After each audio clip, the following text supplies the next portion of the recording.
ఇదండి గోరింటాకు మా దొడ్లోనే ఉంటుంది. ఆషాఢ మాసం కదా, ప్రతి ఒక్కరు పెట్టుకోవాలండి. ఈరోజు గోరింటాకుతో పూజ చేసి చూపిస్తాను మీకు. శుక్రవారం కంపల్సరీ ఆషాఢ మాసంలో పూజ చేసుకోండి. ఇది మా దొడ్లో ఇదే బాగా పండుతుందండి. నిన్న పెట్టుకునే పూలన్నీ తీసేసానండి. ఇప్పుడు మళ్ళీ పెట్టుకుంటాను. దీపారాధన రోజు తోముకుంటాను. శుక్రవారం మంగళవారం మటుకు తోముకోనండి, తుడిచేసుకుంటాను క్లాత్తో. కామాక్షమ్మ దీపం ప్రతిరోజు పెట్టుకుంటానండి.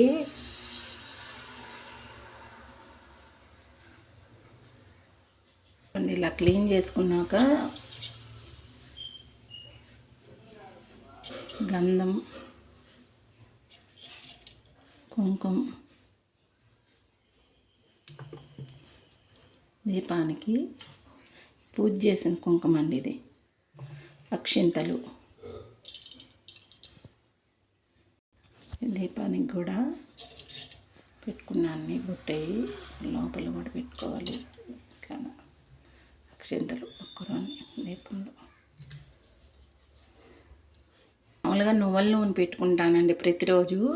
ఈరోజు శుక్రవారం కనుక ఆవుని నిత్యం నేను పూజ చేసుకునే విధానం అండి చూపిస్తున్నాను. అట్లాగే గోరింటాకు ఆషాఢ మాసంలో గౌరీదేవికి పూజ చేసుకోవాలి, ఆ విధానం కూడా చూపిస్తానండి. దీపం 2 పెట్టుకుంటానండి నేను. కామాక్షమ్మది దీపాలు 2 దీపాలు వెలిగించుకుంటాను.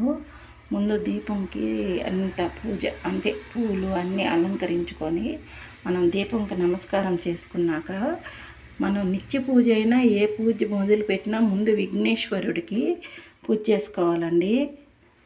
తప్పకుండా నిత్య పూజలో కూడా ముందు విఘ్నేశ్వరుడిని అనుకోవాలి.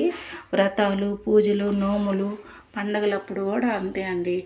ముందు విఘ్నేశ్వరునికి పూజ చేసుకొని ఆయనకి బెల్లం నైవేద్యం పెట్టి తర్వాత మనం ఏ పూజ అయినా స్టార్ట్ చేసుకోవాలి. నిత్య పూజ అయినా అంతే. అన్ని విఘ్నేశ్వరుడికి బెల్లం నైవేద్యం పెట్టుకోవాలి. మీకు ముందు శుక్లాంబరధరం విష్ణుం శశివర్ణం చతుర్భుజం ప్రసన్నవదనం జాయే విఘ్నేశ్వర ఓం గం గణపతి దేవాయ నమః అని చెప్పి అనుకోవాలి ముందు.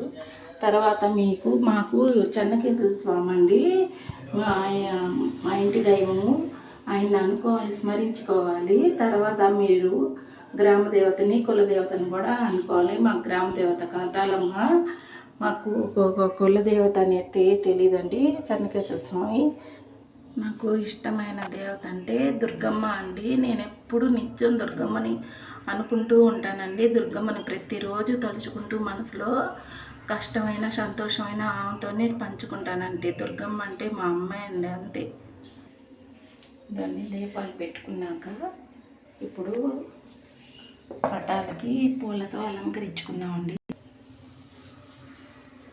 ఓం గం గణపతి దేవాయ నమః, ఓం గం గణపతి దేవాయ నమః, ఓం గం గణపతి దేవాయ నమః, ఓం గం గణపతి దేవాయ నమః, ఓం గం గణపతి దేవాయ నమః. నందివర్ధనం పూలు, కస్తూరి పూలు ఇంట్లో పూస్తాయండి. బయట రోజా పూలు తెప్పించుకుంటాము. మామూలుగా తెల్ల పూలు ఉత్తమమైన అంటారు కదా, ఇవి ఎర్రవి కూడా తెప్పించుకుంటాను నేను. రోజా పూలు ఎప్పుడన్నా బయట వెళ్ళినప్పుడు మా వారు తెస్తారు. ఇదండి మా ఇంట్లో పూసిన పూలతో అమ్మవారికి మాల కట్టుకున్నాను. ఇదండి తెల్లవి తామర పూలు అమ్మవారికి పెడదాం, లక్ష్మీదేవికి. అమ్మవారు మా ఇంట్లో మణిద్వీపంలో ఉన్నట్టుగా అనిపిస్తుందండి నాకు. ఇల్లే ఒక దేవాలయంలాగా. పూలు పెట్టుకుంటే అలంకరణ ఎంత. మనము భగవంతుడికి దీపం, పూలు నైవేద్యం మనమే కదండి తింటాము. అలంకరణ అనేది పూలు, దీపమే కదా భగవంతుడికి పెడతాము. అది మన మనశ్శాంతి కోసంగా భగవంతుడిని పూజ చేసుకుంటాం. కోరికల కోసం చేసుకోకూడదండి, ప్రశాంతత కోసం చేసుకోవాలి. భగవంతుడు మనకిచ్చిన మానవ జన్మ కృతజ్ఞతగా మనం పూజ చేసుకోవాలండి భగవంతుడికి. కోరికలు ఈ కోరిక కోసం ఆ కోరిక కోసం పూజ చేసుకోవద్దు. నిత్యం మనం పూజ చేసుకుని మన ఇంట్లో కలకల్లాడుతూ మనసు ప్రశాంతంగా ఉంటుంది భగవంతుడికి పూజ వల్ల. ఈరోజు శుక్రవారం కదండి, అమ్మవారికి అభిషేకం చేసుకుంటాను. ఆవు పాలతో, పెరుగుతో, ఆవు నెయ్యితో, వాటితో పసుపు కుంకుమలతో అమ్మవారికి. మనం భగవంతుని పాదాలు ఎప్పుడూ వదలకూడదండి. నాకు ఎన్ని కష్టాలు వచ్చినా మనం భగవంతుని మటుకు పూజ చేసుకోవాలి. ఓం శ్రీ మాత్రే నమః. ఓం శ్రీ మాత్రే నమః. ఓం శ్రీ మాత్రే నమః. ఓం శ్రీ మాత్రే నమః. ఓం శ్రీ మాత్రే నమః. ఓం శ్రీ మాత్రే నమః. ఓం శ్రీ మాత్రే నమః. ఓం శ్రీ మాత్రే నమః. ఓం శ్రీ మాత్రే నమః. ఓం శ్రీ మాత్రే నమః. ఓం శ్రీ మాత్రే నమః. ఓం శ్రీ మాత్రే నమః. ఓం శ్రీ మాత్రే శ్రీ మాత్రే నమః. ఓం శ్రీ మాత్రే నమః. నమః. ఓం శ్రీ మాత్రే నమః.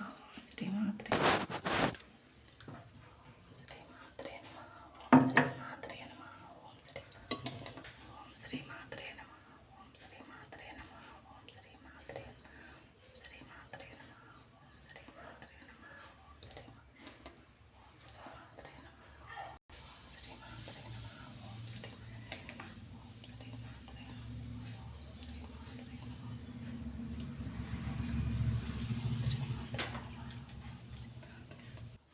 అమ్మవారికి ఆవు పాలు, ఆవు పెరుగుతో, పసుపు కుంకుమలతో అభిషేకం చేసుకొని అలంకరణ చేసుకున్నాను. మీరు ఇంతకీ అనుకుంటున్నారు గోరింట పూజ చూపిస్తానన్నారు. ఇంకా చూపించలేదని గోరింటాకుతో చూపిస్తున్నానండి. గోరింటాకు ఆషాఢ మాసంలో కంపల్సరీ అందరు పెట్టుకోవాలండి. ఆడపిల్లకాయలు, ముత్తైదులు అందరూ పెట్టుకోవాలి. పెళ్ళైన వాళ్ళు, పెళ్ళి కాని వాళ్ళు అందరూ. నేను ఆషాఢ మాసం ఫస్ట్లో వారాహిదేవి నవరాత్రులు అప్పుడే పెట్టుకున్నానండి.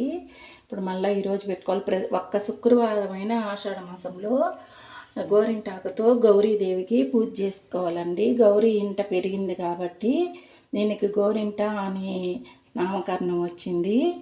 అమ్మవారు రజస్వలైనప్పుడు ఈ ఆకు తాకంగానే ఆమెకి చెయ్యంతా ఎర్రగా అయ్యి ఆమె ఎంతో సంతోషించిందంట. అందువల్ల అమ్మకి ఈ ఆషాఢ మాసంలో గోరింటాకు అనేది అమ్మవారికి ఇష్టమైనది కాబట్టి ఆషాఢ మాసంలో గోరింటాకు అనేది కంపల్సరీ పెట్టుకోవాలి. మామూలుగా ప్రతి మాసంలో పెట్టుకోవాలండి. పెట్టుకుంటే మంచిది.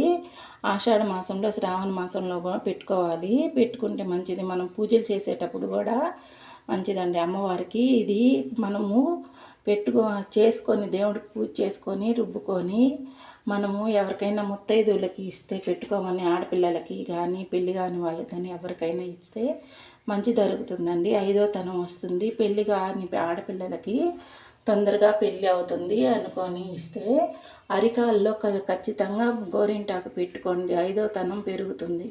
అమ్మవారికి గౌరీదేవికి పూలు పూజ చేసుకోండి. వారికి గోరింటాకు పెట్టుకొని శుక్రవారం రోజే చేసుకోండి. అన్ని కంపల్సరీ శుక్రవారం చేసుకొని శుక్రవారం సాయంకాలంలోపు ఈ గోరింటాకు రుబ్బుకొని మీరు ఎవరికైనా ఇచ్చి మీరు పెట్టుకోండి. మంచి జరుగుతుందండి. అమ్మవారికి పూజ గౌరీదేవినే కాదు, లక్ష్మీదేవికైనా, లలితమ్మకైనా, ఎవరికైనా మీ ఇష్టం అండి. పూజ చేసుకోను. ముగ్గురమ్మల మూల కుటుంబం అంతా ఆమెదే కదండి.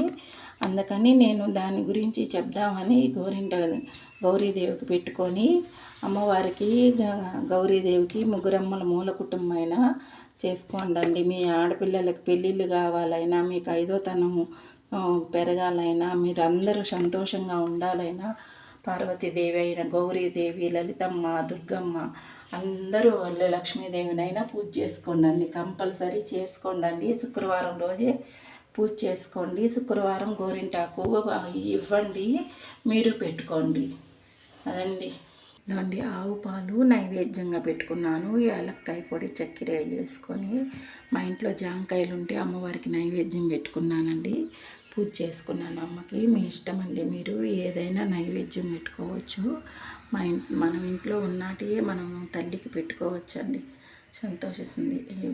నేను అన్నీ చెప్పాను అనుకుంటున్నాను. నా పూజ నచ్చిందో లేదో మీరు చెప్పండి. గౌరీదేవిని పూజ చేసుకోండి. ఈ ఆషాఢ మాసంలో అందరూ గోరింటాకు పెట్టుకోండి. నమస్కారం అండి.